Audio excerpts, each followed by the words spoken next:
A one, two, a one, two. The music we chose was a combination of standards, old standards, some of them, and we had several original tunes by myself and John Clayton and Joe LaBarbera and Larry Kuntz.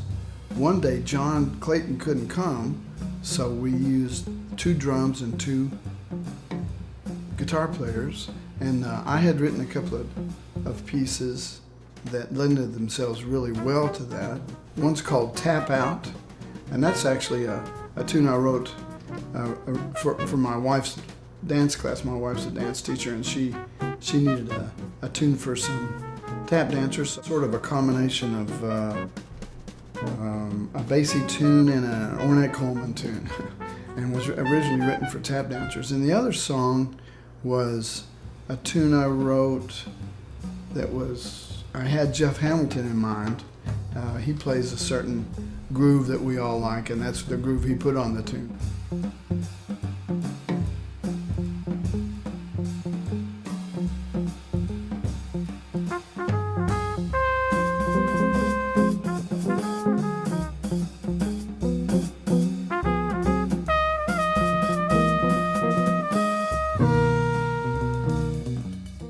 Joe LaBarbera and Jeff Hamilton have an amazing respect and love and friendship between them, and so for them to get together and trade fours on a record,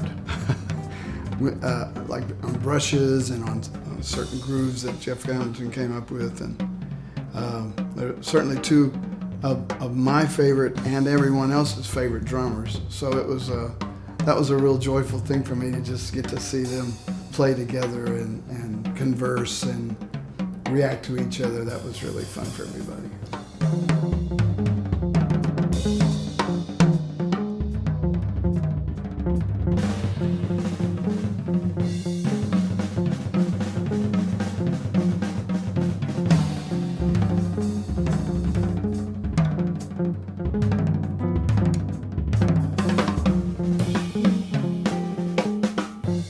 The title of Larry Kuntz's tune that we did with just 2 guitars and trumpet was Light and Shadows.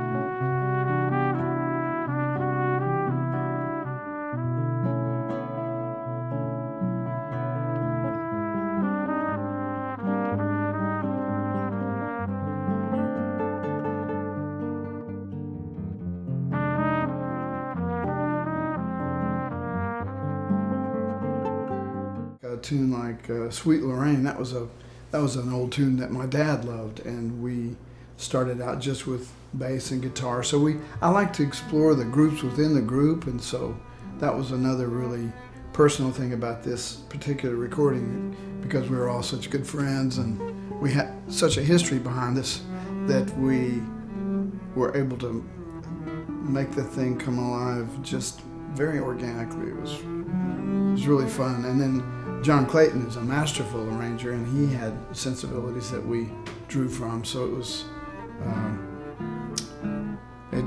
a very natural thing, the way that things came together. Quasimodo is an old Charlie Parker song. It's a head written on the chord changes of Embraceable You, and it's actually kind of a challenging head. So Gene and I had been playing that in the last couple of years together, so we brought that in as a tune that we thought would be fun to include in the project.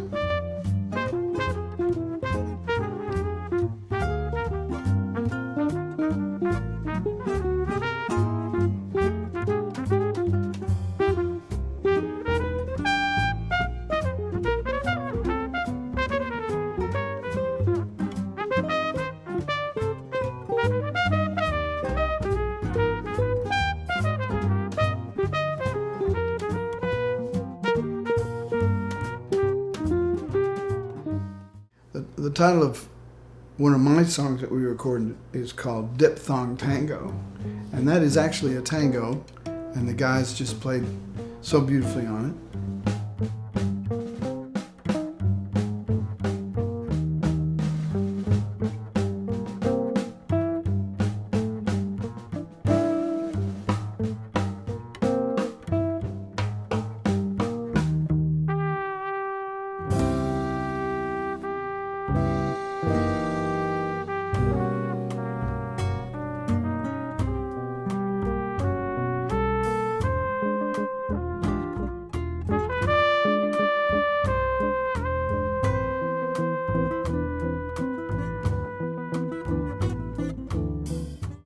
And then John Clayton wrote a really great tune called Grizzly that I was familiar with because we played an arrangement of that in the Clayton Hamilton Band.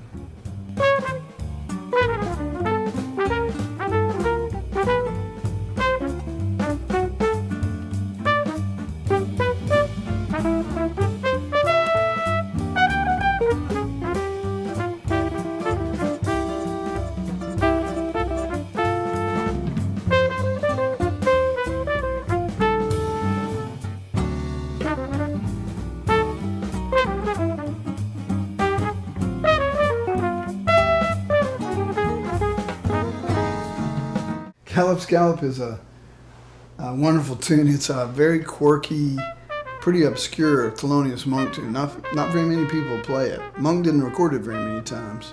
So I've always wanted to record that with John Clayton. So that was Gallop Scallop was one of my tunes that I had in mind when I first came up with this project.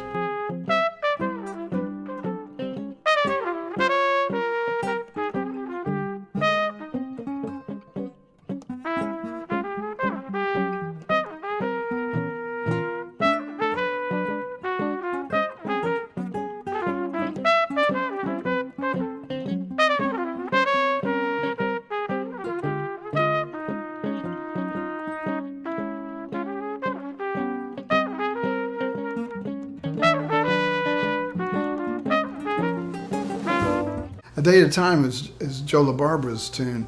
Joe is such a beautiful tune writer. He's written a lot of tunes for his quintet. I've been in Joe LaBarbera's quintet for 20 plus years, and he's one of my favorite people and one of my favorite drummers, and he's like a big brother to me.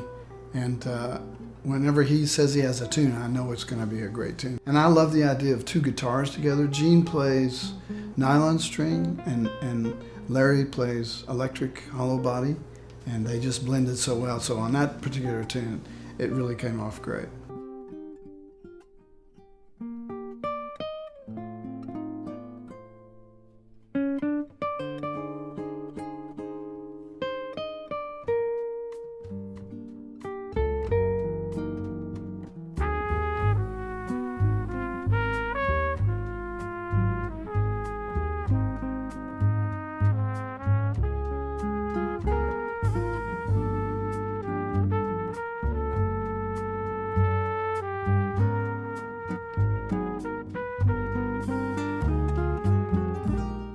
Yeah, another thing that was amazing that it worked out was that we were able to use our favorite jazz engineer in Los Angeles. His name's Tally Sherwood, and he's done all of my projects that as far as I can remember, and almost all of them. So he knows our musicality, and he knows our sensibilities, and he's one of the family. He's like just another musician in the group, and he's a fantastic engineer. He's got great ears, and he's great to work with. So that was another magical thing that happened, because John Clayton only had like 2 days in this month that I wanted to do it, and Tally made those days available to us. So I felt like it was just something that was really supposed to come together. Amazing that we got to be with John Clayton. I've been in John Clayton's band for a long time. John Clayton and Jeff Hamilton, the Clayton Hamilton Jazz Orchestra. And John is a gracious leader and a fantastic player and a fantastic arranger. And he's one of these people, he always treats everyone with grace and integrity. And he's very respectful to everyone. And so I felt like he was sort of the main ingredient that brought it all together, because he was the first one I asked, and he said, "We have to absolutely do this." So, and he was so wonderful about it.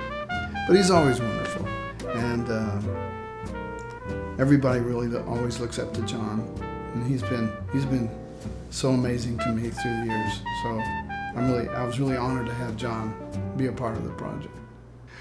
Well, Larry Kuntz is one of the greatest guitar players ever. He's well known all over the world. He's played with lots of different people, and He's one of those guys that makes other people play better. And to me, that's one of the greatest compliments. I've done lots of records with him. He and I and Joe LaBarbera used to own a record company together with another friend of ours. He's played on probably 5 or 6 of my own album projects. So if I know if Larry's on the project, things are going to go well because he just makes he makes magical things happen. He's a fantastic musician, and we're really good friends. He was super helpful on this project, and we got together and talked through the music and rehearsed and made some arrangements, and he was a huge help on this. So I'm very thankful that Larry could do it.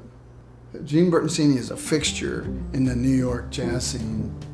He's been honored so many times, and he and I got to know each other by initially playing together at a school where I teach, the Eastman School of Music in Rochester, and we ended up doing a record together, a trio record with a gentleman named Ike Stern.